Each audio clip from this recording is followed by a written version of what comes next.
Uh, whoa. Now Ravi is coming back. I know what. Okay. Another screen la varala.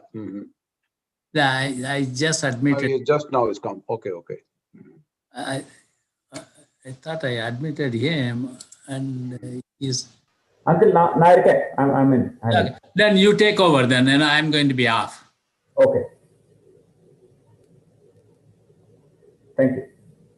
Okay. So, Namaskaram. Welcome to session 2 of the Glory of Goddess Devi. I welcome again Sri Sundaresan Subramaniam Uncle and Srimati Vidya Subramanian Auntie.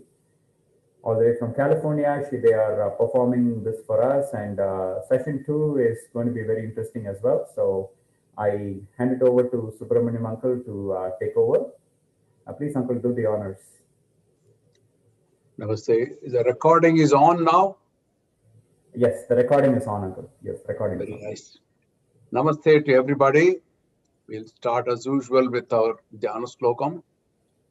Om Gajananam Bhota Ganati Sevitam Kavita Jambu Balasara Bhakshitam Umasutam Shoka Vinasa Karanam Namami Vigneshwara Pada Pankajam Gurur Brahma Gurur Vishnu Gurur Devo Maheshwaraha Guru Sakshat Parabrahma Tasmai Shri Guruve Namaha Sadashiva Samarambam Sankaracharya Madhyamam Asmat Acharya Paryantam Vande Guru Paramparam Om Sri Sri Sri Shantananda Vaduta Sadgurave Namaha Om Shakti Om Shakti Om Parashakti Om Shakti Om Shakti Om Om Shakti Om Shakti Om Parashakti Om Shakti Om Shakti Om Om Shakti Om Shakti Om Parashakti Om Shakti Om Shakti Om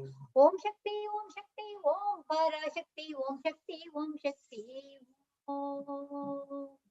Namaste to everybody. Welcome to session 2 of this series on the glory of the great goddess Devi.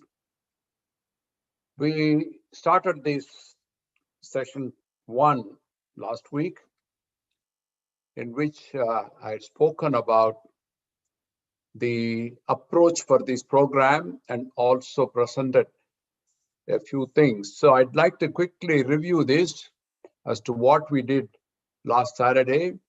I mentioned that in this program series, which will be every Saturday, 5 p.m. Central Time, we propose to cover excerpts from different ancient scriptures on the glory of Devi. So in the last session, we presented an overview of Devi Mahatmyam, which is one of the greatest scriptures on the glory of Devi, in which I had given a summary of Devi's glory, and also the Sapta Sloki, which is the essence of Devi Mahatmyam, the 7 slokams, with also some music. In this session, I propose to cover Lalita Sahasranamam, which is one of the greatest epics, the stotrams on Devi. So we would like to introduce this with a few words. As you all know, India is a spiritual land of many cults, and the worship of Shakti as mother, it figures very prominently for thousands of years. The worship of primordial power as mother is an ancient Indian tradition which we are continuing till now. So we have a great range of literature dealing with the worship of Shakti. You have the Devi Mahatmyam, which we mentioned last week, and Devi Bhagavatam, Dalita Sahasranamam, Skandamata Purana are some of the important Devi literatures you have. And out of the multifarious forms of Devi worship, 2 major forms are very popular still in modern India. Devi as Kali in the eastern part particularly of India, and Devi as Lalita. These are the 2 forms which are very, very popular. And today we will talk about Devi as seen in Lalita Sahasranamam. Many of you are familiar with it. You all chant it at home and also in public forums. So what I am going to do is I propose to give an overview of Lalita Sahasranamam and introduce you to what is Lalita Sahasranamam, what are the highlights of it, how is the Devi worshipped in that, what is the origin of all this, and what is the significance of the various names, a kind of an understanding where people do not know the meanings and the basic concepts involved in Lalita Sahasranamam, but they know how to chant it. But it is so intricate that they may not go and explore to the meanings, and especially how Lalita originated. What does it mean? Many may not know the meanings. Once they know this, they will be able to enjoy the chanting of Lalita Sahasranamam in a much better way. So at this point, I'd like to ask Ravi whether you would like to sing the bhajan song now, or you will do it at the end? Yes, yes, uncle. Yes, I will do the bhajan song now. Yes. So you'll do it then? Okay. Yes, I'll do the bhajan song. I'll just do like a short bhajan, and then Yeah. uncle, you can proceed after that. Okay. Okay.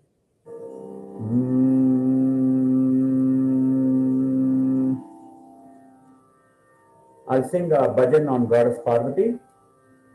Bhavani Shankari Parvati Paramadaya Kari Parvati Shiva Shivankari Parvati Sri Puravasini Parvati Bhavani Shankari Parvati Paramadaya Kari Parvati Shiva Shivankari Parvati Tripuravasini Parvati Himachala Kumari Parvati Ishwari Shankari Parvati Himachala Kumari Parvati Ishwari Shankari Parvati Kumar जननी पार्वती कुंकुमर जिते पार्वती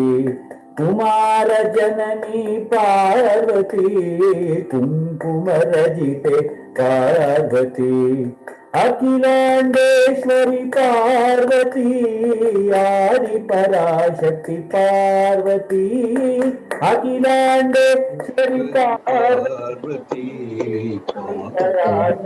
पार्वती अखंड पूर्णि पार्वती आनंद रूपिणी पार्वती अखंड पूर्णि पार्वती आनंद रूपिणी पार्वती भवानी शंकरी पार्वती परमदया करी पार्वती शिवंकरी पार्वती श्रीपुरवासिनी पार्वती हिमाचल कुमारी पार्वती ईश्वरी शंकरी पार्वती कुमार जननी पार्वती कुंकुमरजिते पार्वती अखिलांडेश्वरी पार्वती आदिपराशक्ति पार्वती अखंड पूर्णि पार्वती आनंद रूपिणी Parvati Bhavani Shankari Parvati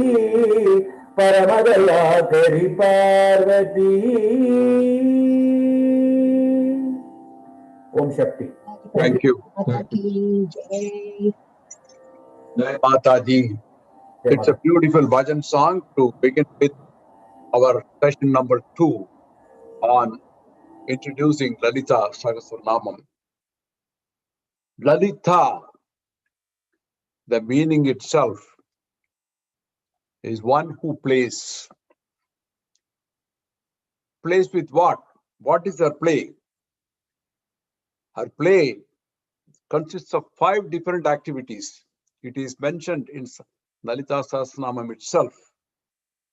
Srishtikartri Brahma Rupa Goktri Govinda Rupini Samharni Rudra Rupa Tirodana Karishwari Sadashiva Anugrahata Panchakritya Parayana.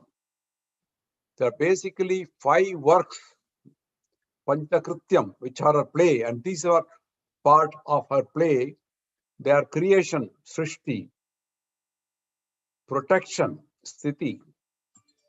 Samharam means destruction, as you know. Tirodhanam is referring to Maya, or hiding, delusion. And lastly, Anugraham, which is the blessing.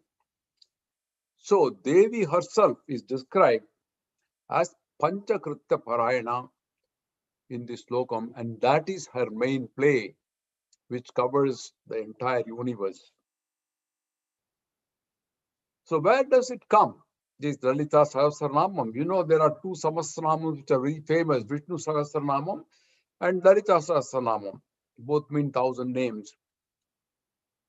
But Lalita Sahasranamam is coming in Brahmanda Purana, which is the second part of Brahmanda Purana, which was the last of the 18 Puranas composed by Vyasa Maharshi. Just as Bhagavad Gita is in center stage of Mahabharata, Lalita Sahasranamam is an important part of Brahmanda Purana. It's a very sacred text to worshippers. And how did it come about? It was composed by 8 Vagdevatas. I will tell you the stories how it was composed under what circumstances. And it is presented in the Brahmanda Purana as a dialogue between Hayagriva, who was an avataram of Vishnu himself, and the great Agastya Maharishi, said to have been born. The Lalita Sahasranam, there is a place called Tirumiyachur near Kumbakonam in South India, which is the Lalita Devi temple, and it is said that Lalita Sahasranam was born at this particular holy place. So 1,000 names. Oh, there are so many names. Why do you need so many names? What is in a name? You know, in our tradition, the names all relate to qualities, gunam. Even Vishnu Sahasranamam, the names signify the qualities. For example, Durga. What does it mean? Durg means a fort. In fact, you have a city called Durg in Madhya Pradesh. Durg refers to a fort. Why do people build fort? To make it hard for the enemies to defeat them. So they will be very safe. If the enemy has to come in, the fort will defend them. So Durga is one who is undefeatable. That's what it means.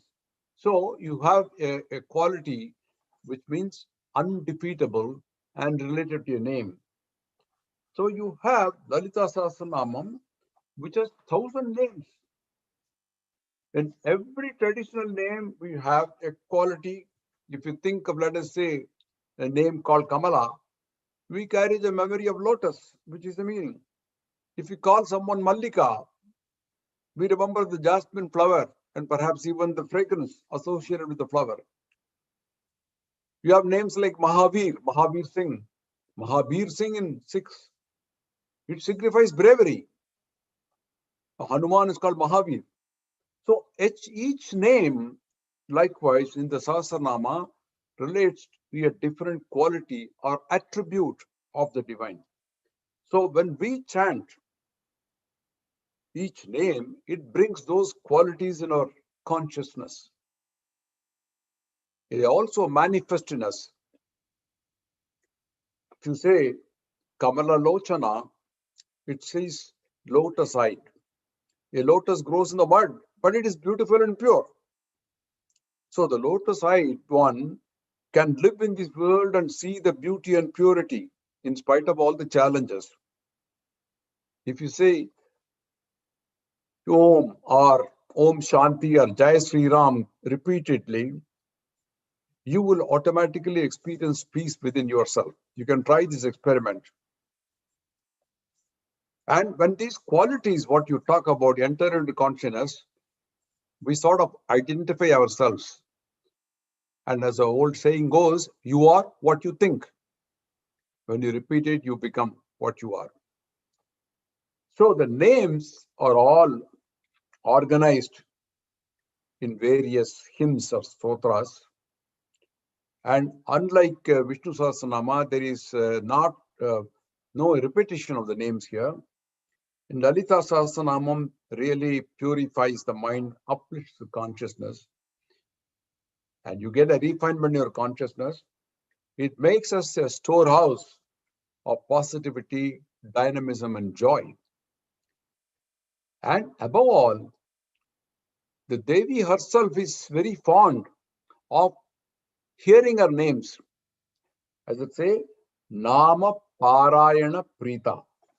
See, this is also coming in the Sahasranama itself. Nama Parayana Prita. So this is being said in the stotram itself. It says, Chitkalananda Kalika Prema Rupa Priyankari Nama Parayana Prita Nandi Vidyanateshwari. So Nama Parayana Prita means the first word really, Parayana means repeating. You keep on saying that again, you have Parayanams everywhere, right? So when you repeat those names,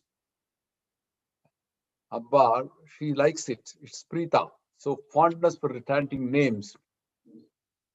Why she's fondness? There is a history behind it. I will tell you later. But the point here is this chanting names is not only for our benefit, even the Devi likes to hear our names.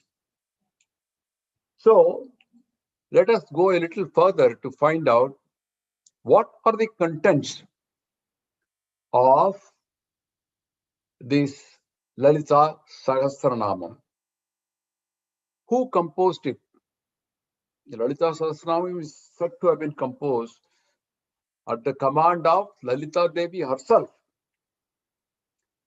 She ordered all the 8 Vag Devis, Devatas of speech, to compose it. So as I said, it appears as the dialogue between Hayagriva and Agastya Maharishi. And it's starting with a very beautiful Jnana slogam. I like my Dharma Patni to sing that a little bit so I understand how beautiful it is. Sinduraruna Vigraha Trinayana Manikya Maulispura Taranayaka Shekara Smitamuki Apina Vakshoruha Panibhyam Alipurna Ratna Shashakam Raktotpalam Pibradi Soumya Rattagatascha Rakta-charana Dhyayet para Ambika.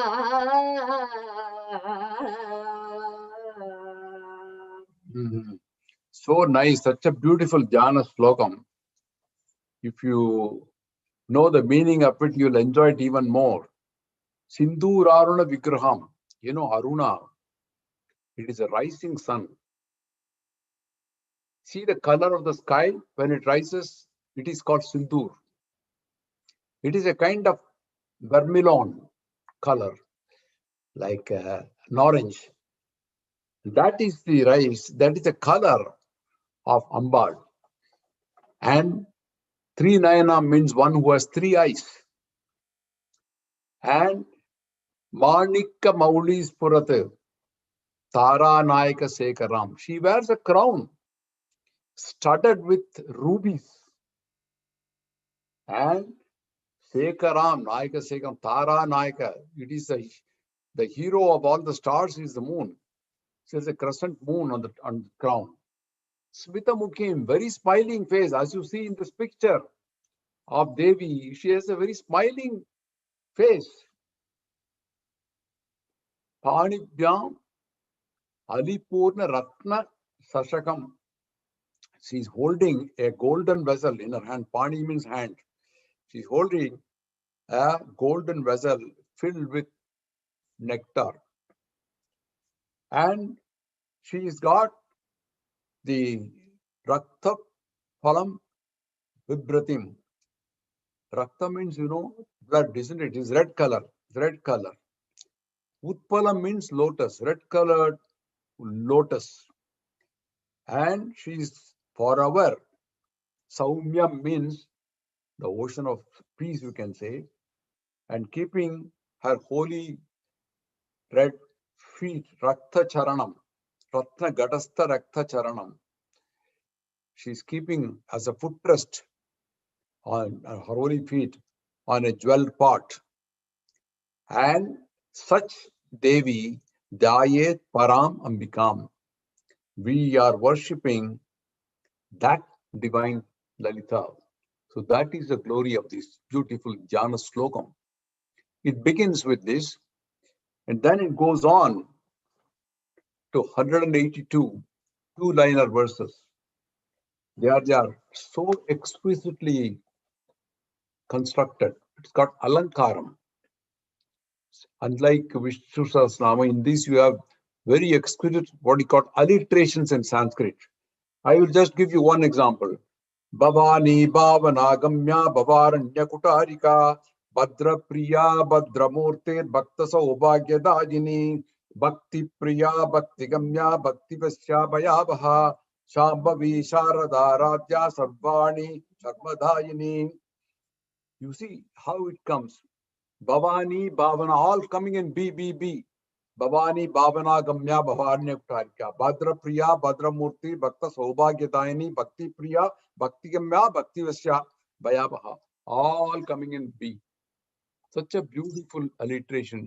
I'm just giving you two samples. But there are so many of them, thousands of these in this 182 two-line verses. They are so beautifully constructed. They are poetical. There is no conjunction like cha or tu, or there are joints in Vishnu Sahasranam. You have joints, in many of this you got the joints, conjunctions. There is no conjunction here. They are all independent and no repeats. Such is the beauty of this Lalita Sahasranamam. Though it's got 16 different parts, they are all arranged in a sequence, starting with the Devi's avataram itself comes in that one. Then it goes on to the Varnani, Kesadi Padas Varnani, the description of Devi in her physical attributes. Then the description of her abode, which is Srinagaram, and Bandasura Vadan. It goes on like that till it reaches the 16th part, the ending with Shiva Shakti Aikyam. The Shiva and Shakti are one and the same. It's also repeated in Saundarya Lahari. So it is just one Shiva Shakti, which is really the universal Almighty. So this gives you an overview of what it comprises of. It's got beautiful syllables. It's got 72 16-syllable words all together, which is a very long conjunction. It's one single word. And it's got 248 syllables and 278 4-syllable words. These are all combinations with extensive alliteration, just as I mentioned in the beginning of the word. So it's very beautiful to look at it, and it is not comprehensible very easily to men or human beings. It doesn't kind of move his mind when you read it. But if you start understanding the meaning, then you understand the entire Lalita Sahasranamam. So it has to be presented in such terms, human terms, that it stimulates a sense of the divine nature, its omnipresence, its omnipotence, its benevolence, adorable nature, the qualities. This is what the Puranas and our Tantras and Shastras have done through their wonderful narratives. Many commentaries have been written. The first and most beautiful commentary has been written by a great Sanskrit scholar, a Devi Upasaka by name Bhaskar Raya. Now, I come from a village called Maharajapuram, and the neighboring village is Bhaskar Rajapuram. It was a village which was donated as a gift by the Maharaja to Bhaskar Raya. And he has written a beautiful bhashyam or commentary on that. Of course, several people have written afterwards, but this is a commentary which is speaking about Lalita Sahasranamam and its beauty. Once you come to know these, then you understand how lovely the Sahasranamam is and what kind of effect it creates on you. So some intellectuals cannot understand the psychological effect and may call this as kind of a cock and bull stories. But from a purely historical point of view, it may be so, but it should not be forgotten that these are not meant to be history. They are interested in being an adorable being, a human being, and what is the relationship of that human being with that Almighty or being. So in this, to understand this, it is very important to pronounce the Sanskrit words correctly to get the desired effects. See, errors sometimes happen, but we have to be careful, so it has to be learned in the proper way. And the proper way is the right way to learn from somebody, get those errors corrected and pronounce it correctly. So I'm going to start with the origin of this Lalita Tripura Sundari, which is starting in the first three. It's called Sri Mata Avataram. The first three verses of Lalita Sahasranamam. Let's see that.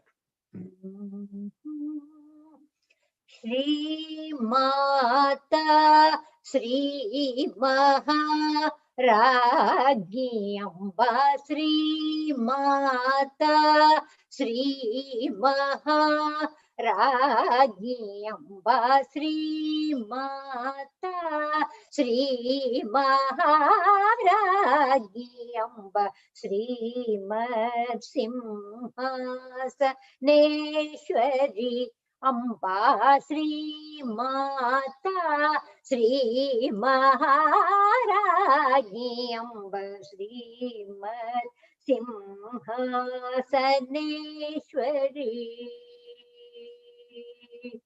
Amba Chitakni Kundha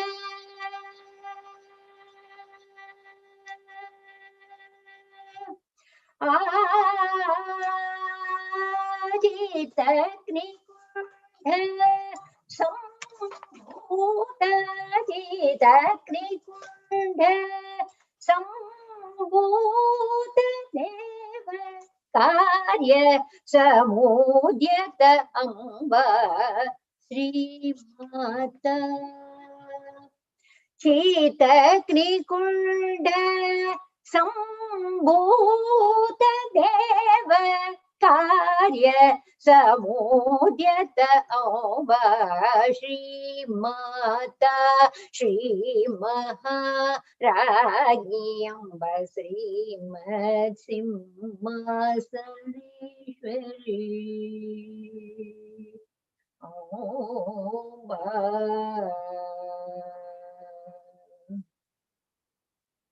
It's a beautiful starting point for the Lalita Sahasranamam, which starts at the very origin of Lalita Tripura Sundari. Chidagni Gunta Samputa Devakara Samyuta. These are the words, because Lalita Devi emerges from fire. Agni Kundam. Now, what is the background? What is the connection with Agni Kundam and Lalita? Well, it's a story. It's story time. And I am going to tell you a story. It's a long story, but I'm going to cut it short for want of time. But one should know the story because this is how Lalita Devi takes an incarnation. So it's called Sri Mata Avataram. Once upon a time, there was a king by name Daksha, who was almost an emperor who was ruling the world at the time, and he had many daughters. One of them was called Sati. And Sati was married to Lord Shiva on the advice of Brahma to Daksha, because Daksha never liked Shiva because he thought he was an enemy for him. So, in spite of that feeling, Sati got married to Lord Shiva, and Daksha was preparing a very big yajna or homa. He sent invitations to everybody.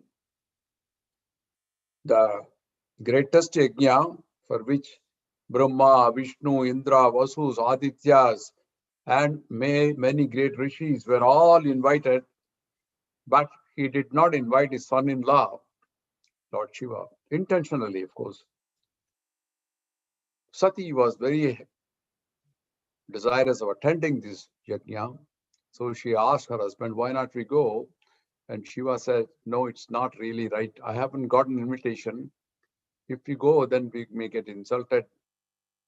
She said, oh, nothing will happen. My father, he loves me, so he will be quite receptive. Maybe he forgot to mail the invitation and he didn't reach you, but let's go. She says, no, if you like, you can go. And Sati, despite an objection from Lord Shiva, she went to the yajna. But what happened? She was horrified to see that not only she, but even Shiva was insulted. She was not even welcome, even though she was Daksha's own daughter. Instead, Daksha lashed out some hateful words against Shiva.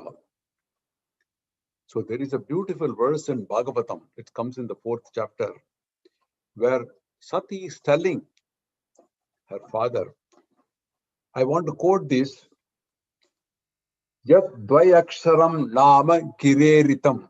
Yat dvai aksharam nama gireritam nranam sakrit prasangat agam ashu hanti tat.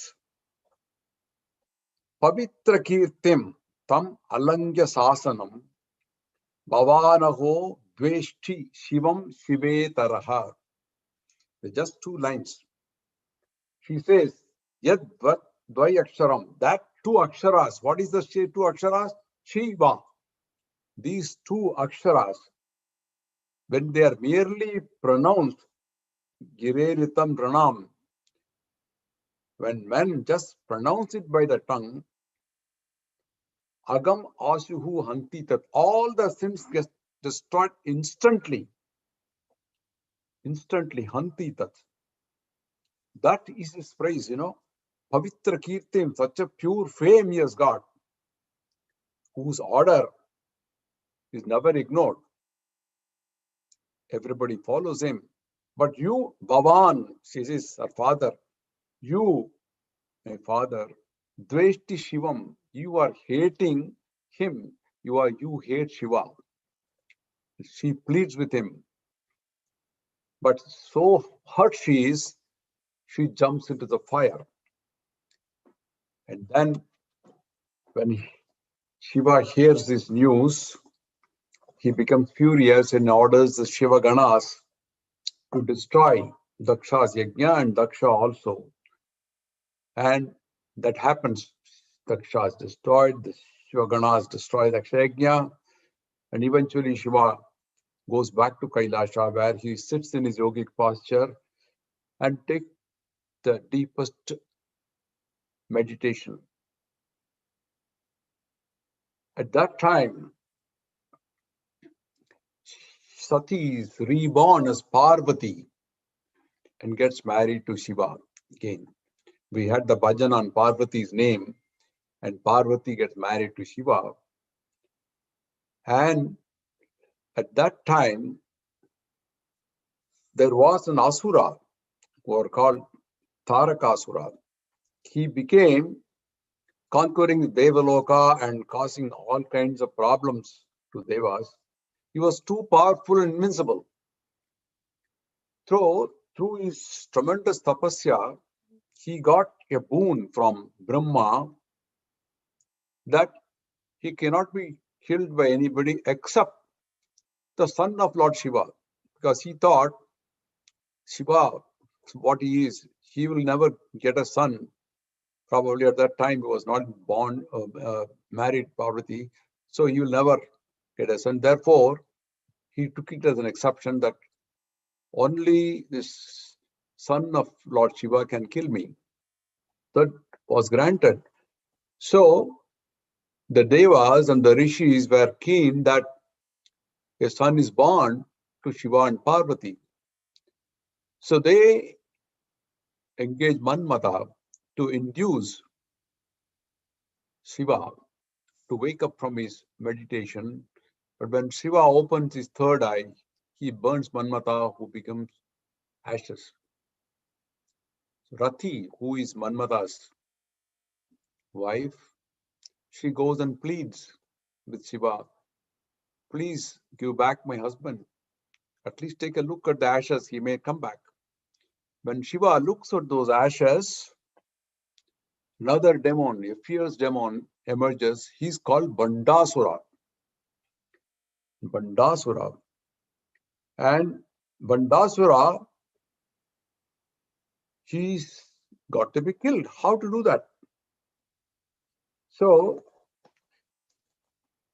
the Devas approach Narada again. They say that you perform a yajna, or a homam, and you may find a solution. So the Devas, they perform a yajna in which there is just Chitagni Kunda.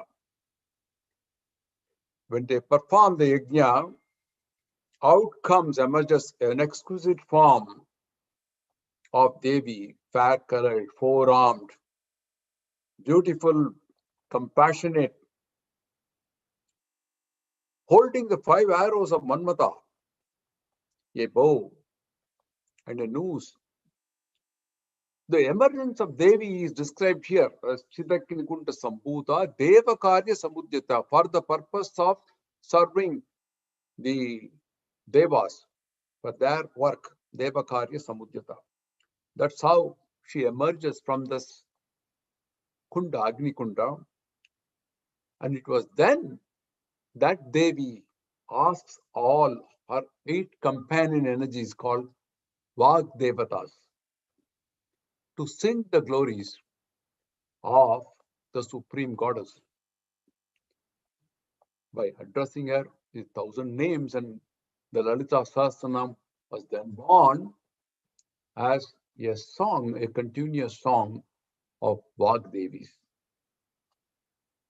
So this is where in the Lalita Sahasranamam, first you have the Chitagiri Kunda Sambhuta Deva Karya Samujjata, and this is where a lot of narrations take place, including the Bandasura Vadam, as it's called. Devi kills Bandasura, and she also ultimately goes to her abode called Srinagara. So this is a story which was eventually narrated by Hayagriva to Agastya Maharishi. So here, this Devi's abode is called Srinagara. Srinagara is the place where you have the Devi seated.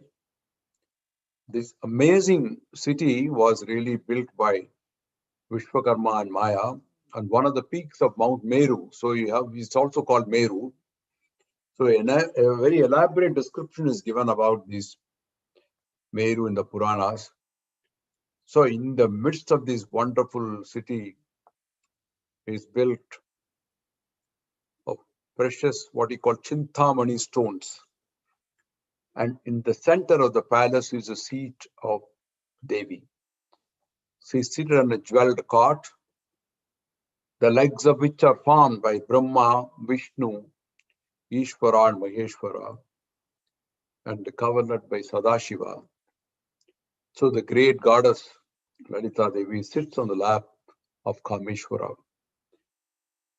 So here there is a very apt song which was composed by a great Kavi called Oothukadu Subbaiah. Oothukadu Kavi. He was a devotee.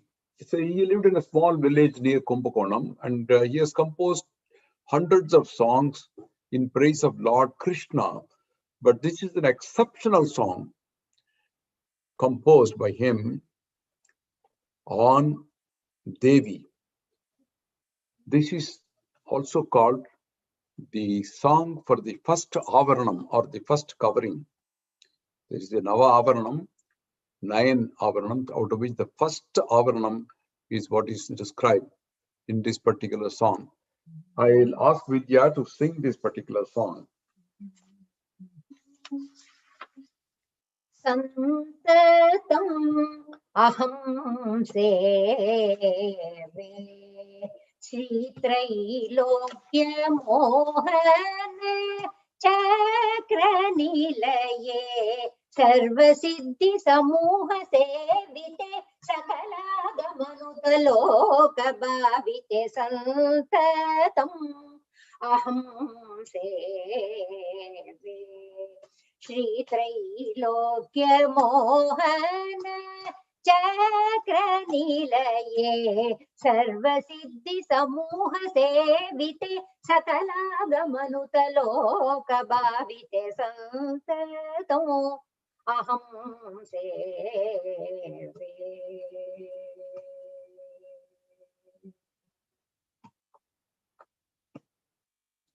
Chintamani Chintamani Sri Pura Madhye Chintamani Sri Pura Madhye Utunka Shobhita Vedike Utunka Shobhita Vedike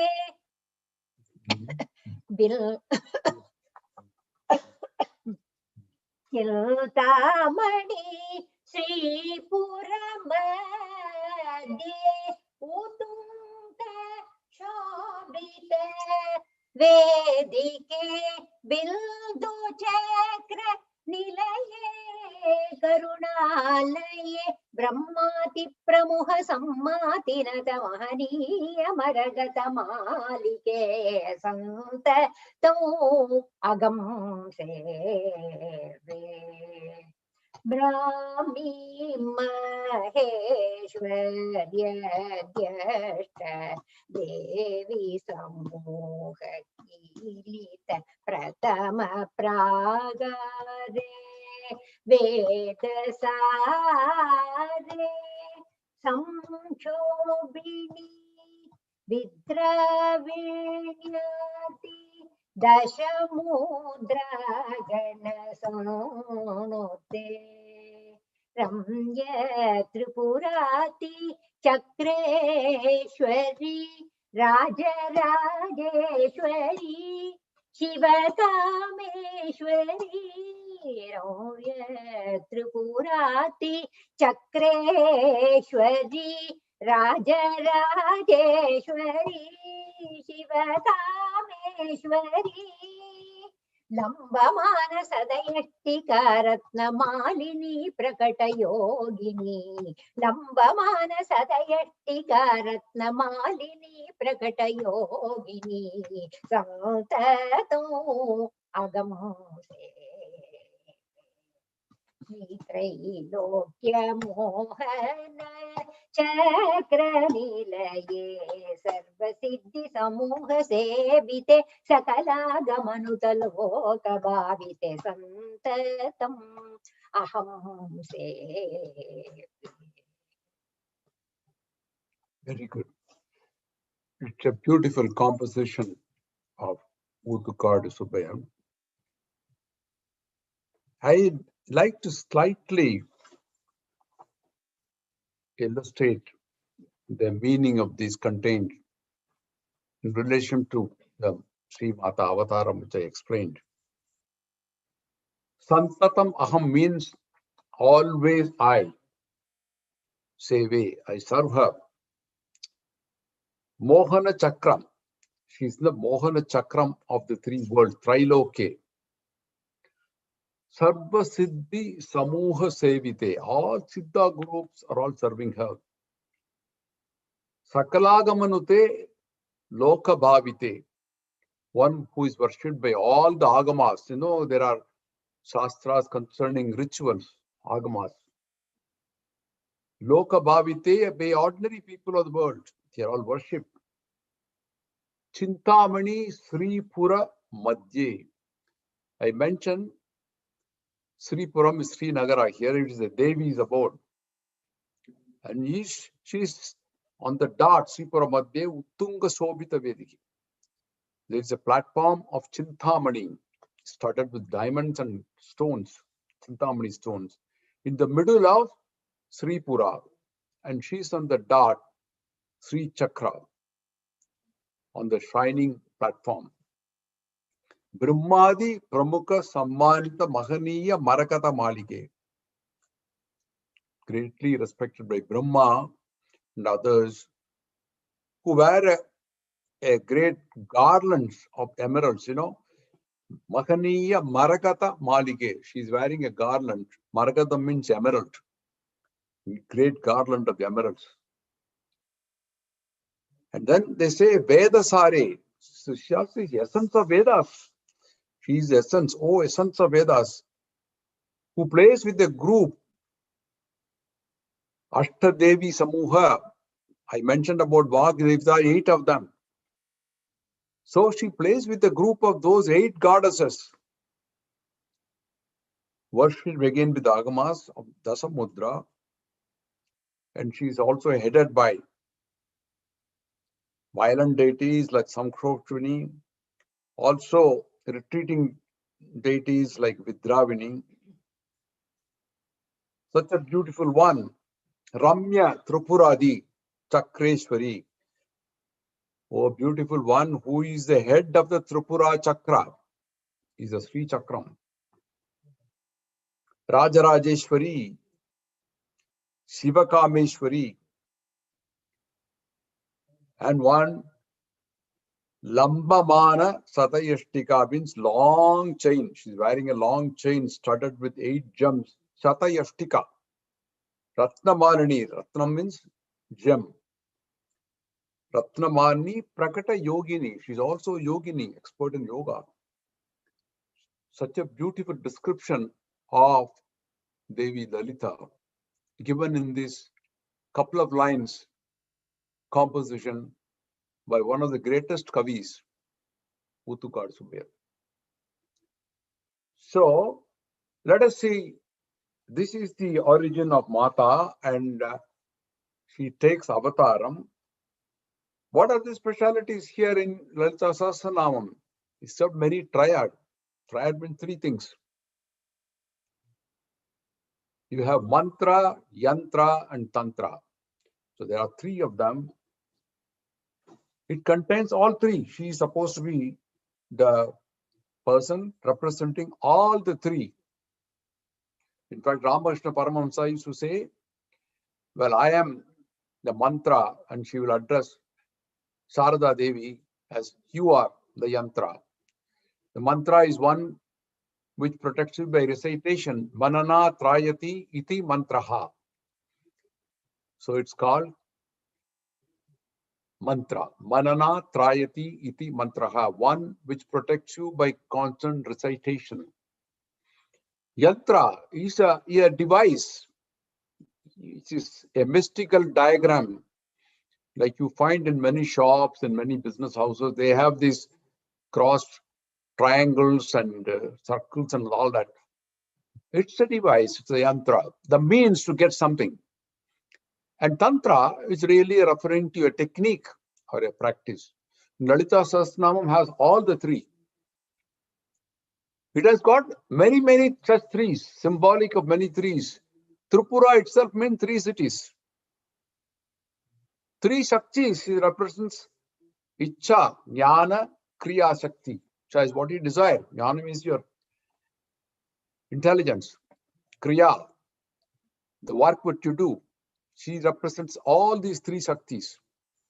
They also represent the three functions of Srishti, Sthiti, and Laya.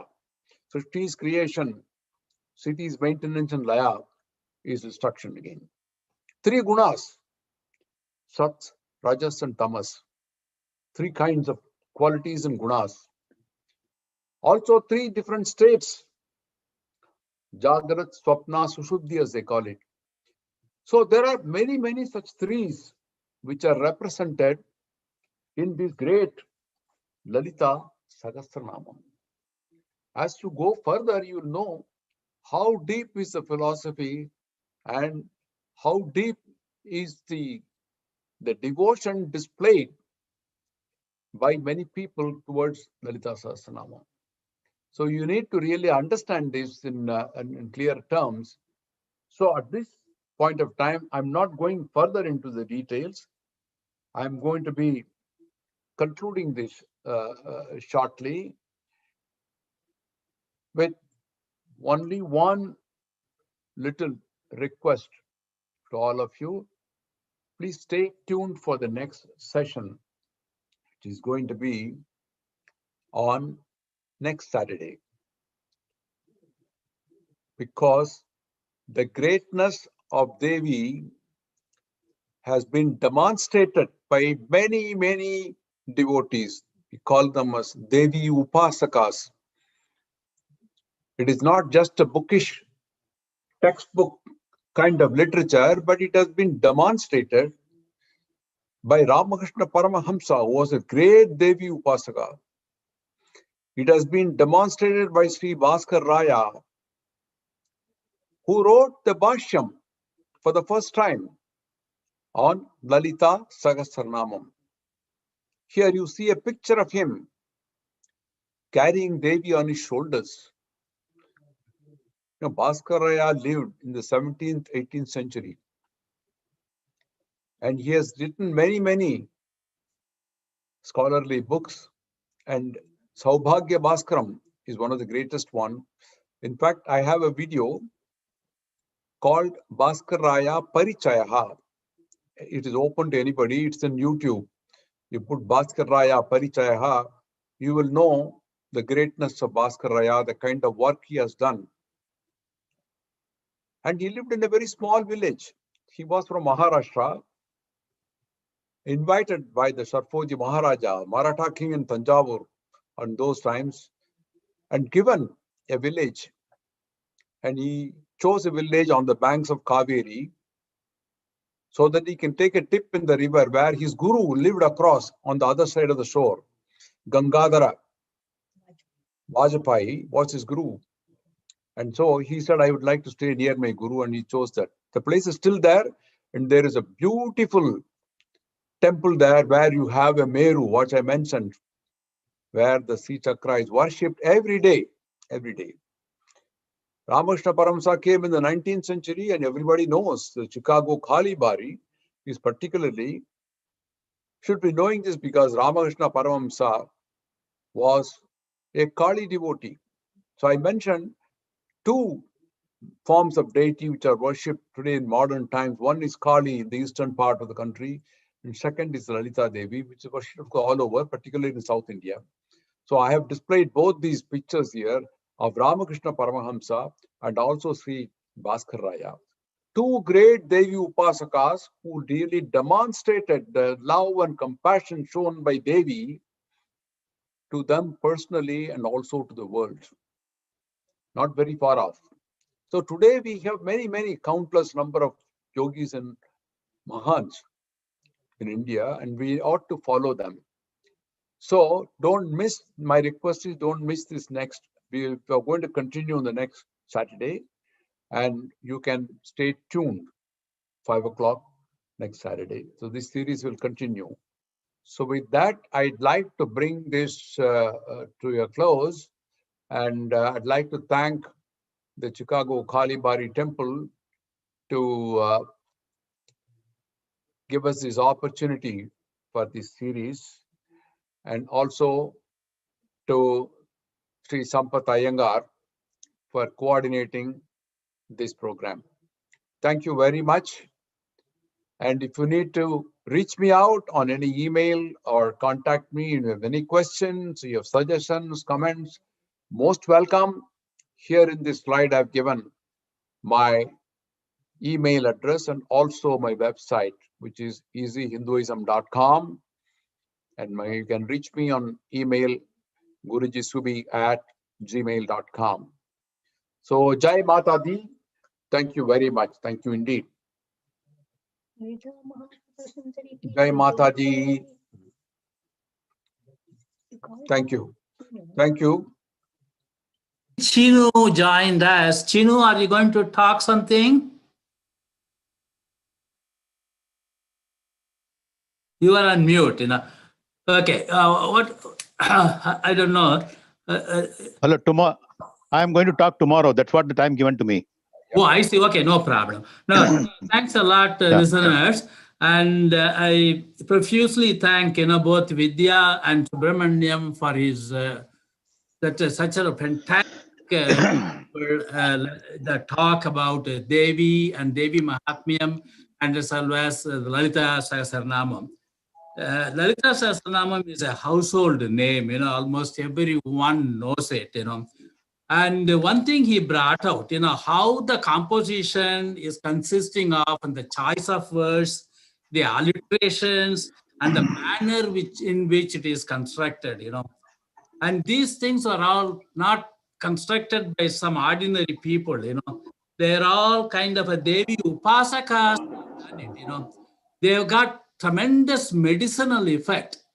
Nowadays, how the vaccine for the pandemic being invented by these people, that one, how much work Pfizer and other companies have put forth in it, and how they watch the reaction on the human cells and what kind of an effect it has when you take it. That's what the effect it has, all this, Lalita Sahasranama Sostrams or Vishnu Sahasranama Sostram. The compositions of the words have been chosen in is almost like a God-given thing, This is all maybe coming into the dreams through Saraswati or what it is, and that's how they choose the word, And the rishis have experimented it. See, just like in modern science, you can experiment what is the effect of a medicine, of a chemotherapy or anything on each cell. The rishis know exactly how it tunes yourself. When you utter the Sanskrit words in a proper pronunciation and a proper way, it passes through your tongue, touches your brain, and it goes and triggers and the vibrations throughout your body. Every cell of your body is tuned, I have personal experience of that because I have been chanting Vishnu Sahasranamam almost for 50, 60 years, that one.